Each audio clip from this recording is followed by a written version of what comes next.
Greetings, everyone, and thank you for tuning in. As it turns out, today is a very special occasion. It's my birthday! So I've decided to treat myself by talking about something that's very near and dear to me. While Burning Abyss is my go-to competitive strategy, and even though I have many fond memories of summoning Geyseris, today's topic has been one of the most interesting decks for me to play and own, Deskbots. So why should you care about this band of sentient office supplies like I do? Well, something I'm very proud of is that I helped get the ball rolling for Yu-Gi-Oh! At my local comic book store as it was opening up, and watching the community grow and thrive from there has been amazing. And one of the things that fell on my shoulders was teaching new players how the game worked. For people fresh to Yu-Gi-Oh!, the starter decks that come out every year or so tended to be a good place to start. The power levels are pretty low, which is a good thing in this context, because you don't have to worry about teaching a bunch of card interactions to someone who's still trying to remember that you can't just normal summon a level 6 monster without a tribute. But after a while, if the game appeals to them, improving their technical knowledge tends to be their next step in their dueling career, and this is where I think Deskbots shine. Now, this isn't really a deck overview or anything, so I won't go into too much detail on what each card does. But if that is something you'd be interested in seeing, please let me know, because I would love to talk about this archetype more. Suffice it to say, Deskbots are what happen when mechanical pencils go full Toy Story, and they're looking to prove that they can tackle even the toughest of challenges by boosting their attack powers to radical heights.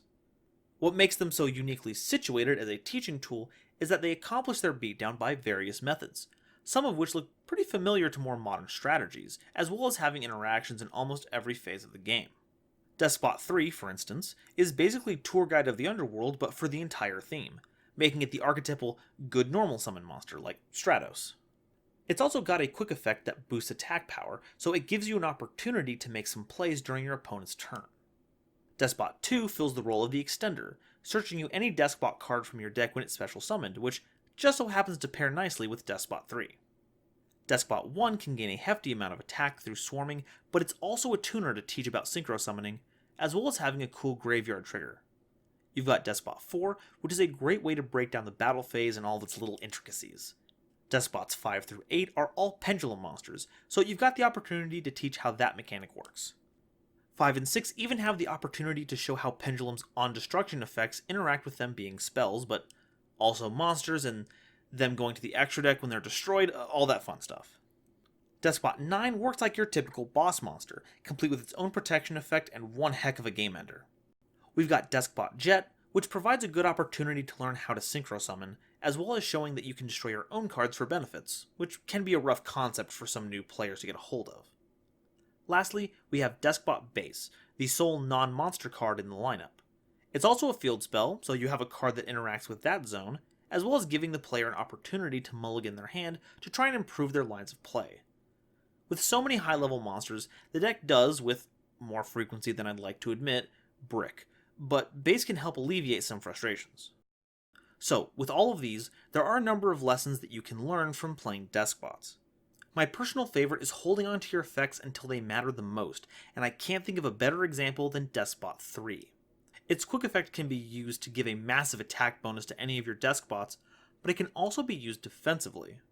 Your opponent won't be able to attack safely into any of your Deskbots while number 3 is active, because you can pull the trigger on it in the damage step after your opponent has committed to their attack, turning your little pencil sharpeners into mighty scissors that will cut your opponent's monsters to ribbons.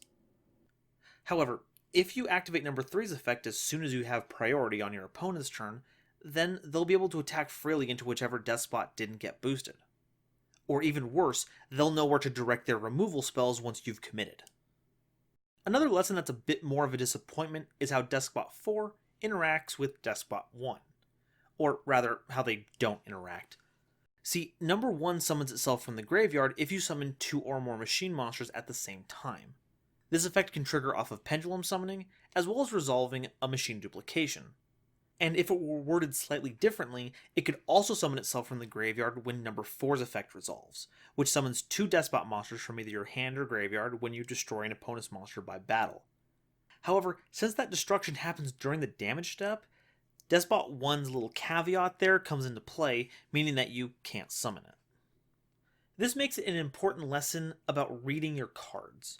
If you just glaze over how Deskbot 1 works, you'll look at number 4 and you'll think they have one of the best interactions in the entire game, kill a monster, summon 3. It's like a +4 in card advantage. And you certainly don't want to get caught in the middle of a tournament with someone reading your cards and figuring out that they don't interact the way that you had hoped. The last one I want to share is how much I like Deskbot Jet's design when it comes to embracing the destruction of your own cards. I know I brought this up earlier, but it's worth reiterating, because one of the biggest hurdles I've seen aspiring duelists struggle with is viewing their cards as resources. For instance, I used to know a player that adamantly refused to use Scrap Dragon's effect to pop a card on each side of the field, because they didn't like the idea of losing one of their own cards, even if it meant taking something else away from their opponent. Deskbot Jet helps ease players into this course of action by giving it 2 modes, so instead of destroying an opponent's card, you can just replace one of your own, and if you destroy either Deskbot 5 or 6 while they're in the pendulum zones, you can get even more cards. So as you can see, there's a lot of things the deck can do in different ways that are useful for explaining game mechanics and the like, but the game is more than what's printed in the text box. Another important thing to learn are your lines of play. Learning not only what your main combo is, but also what you can do when your hand isn't optimal, or even if it gets interrupted, are key to long-term success.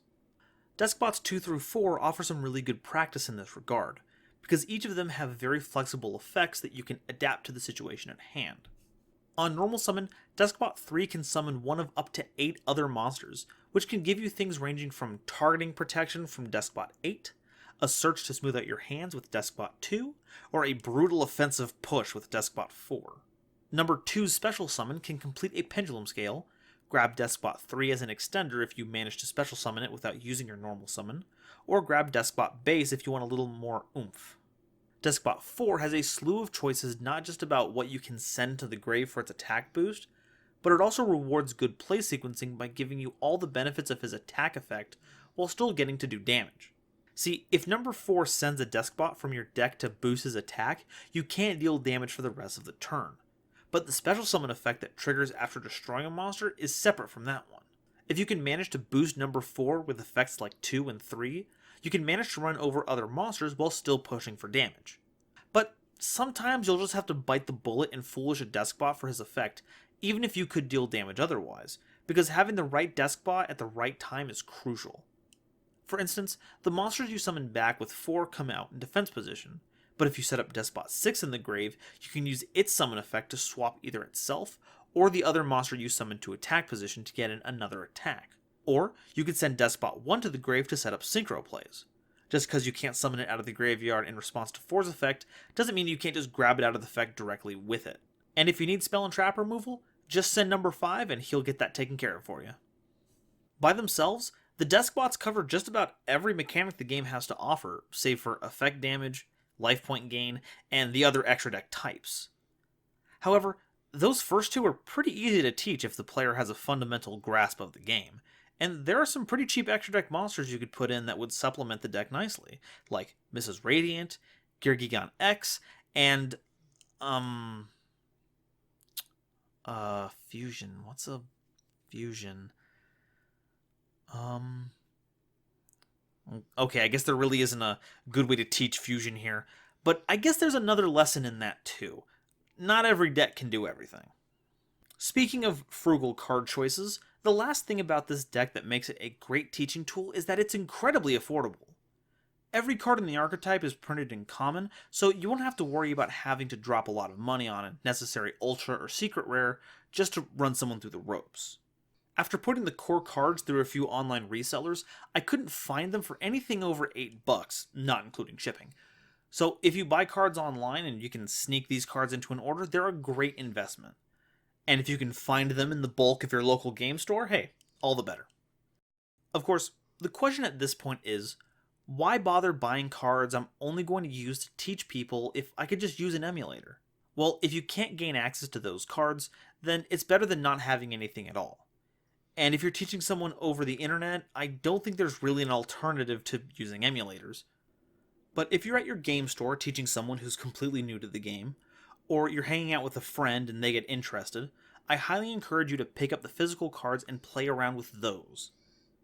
You'll want to be able to freely manipulate the cards in case you need to show certain examples, or if the person you're teaching needs to go through the motions a few times. That's something you can't do with an automated system, And while Dueling Book does have a level of agency with how you can move your cards, it's not nearly as fluid as being able to just pick up and move your cards. And I doubt I'm the only person who likes to rifle through their deck during a search effect or fanning out and organizing your hand as you formulate your strategy. And that about sums up why I think you need to pick up Deskbots if you plan on teaching other players.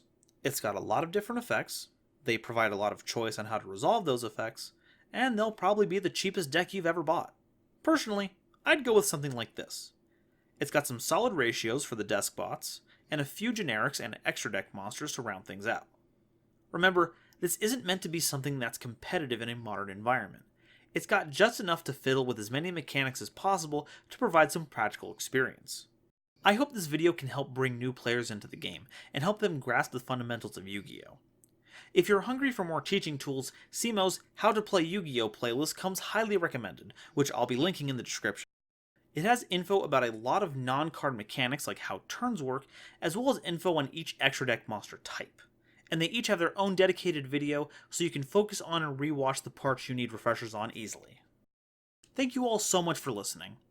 While you're in the description, please feel free to peruse some other content I'll be highlighting, as well as a fast track to my Twitter if you're feeling brave. Also, if you found this entertaining, please consider subscribing, liking, and commenting about your experiences teaching or learning Yu-Gi-Oh! All these things contribute to the growth of the channel, which will in turn let me divert more of my eldritch energy away from surviving customer service gigs and into talking more about shiny anime cardboard, and I would really appreciate the opportunity. Thank you all again, and I'll see you all next time. Bye-bye.